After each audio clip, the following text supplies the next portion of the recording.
अख्ख्या महाभारतासाठी एखाद्या नाटक म्हणून प्रसंग जर का बघायचा असेल किंवा एखाद्या पर्वाची ती व्हॅल्यू बघायची असेल तर ते पर्व म्हणजे विराट पर्व आहे. ह्या पर्वामध्ये जी नेहमीची पात्र आहेत आपल्याला माहितीतली, ते आपला वेश बदलणार आहेत, ते आपली ओळख बदलणार आहेत.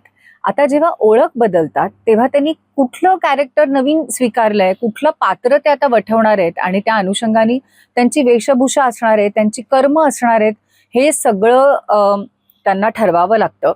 आणि त्याच वेळेला जेव्हा हे सगळं ठरवायचंय त्यावेळेला त्यांना त्यांचं मुख्य जे काम आहे ते तर विसरून चालणार नाहीये.